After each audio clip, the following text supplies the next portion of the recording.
Pero nakakabahala, mga kababayan.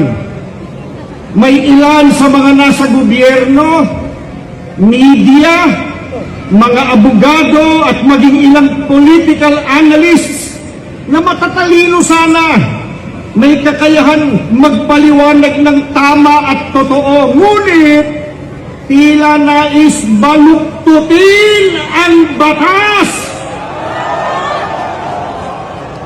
upang pagtakpan ng mga sangkot sa korupsyon. Hindi po ba ito ang tuwirang kabaligtaran ng transparency na hinihingi ng taong bayan? Lalo kung nakakabahala na kung sino pa yung tumitistigo para matunton yung mastermind ng korupsyon, sila pa ang iniimbestigahan, sila pa naiskasuhan. Mga kababayan, saan po kayo nakakita na yung tumutulong sa investigasyon para mapalitaw ang punot dulo ng katakot-takot na nakawan sa gobyerno ang siya pang sinisiraan?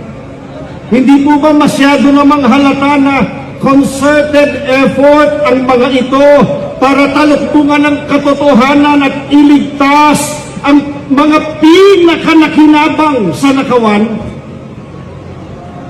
Meron tayong pwedeng sabihin sa kanila, halata kayo. Ano nga sila? Ano nga?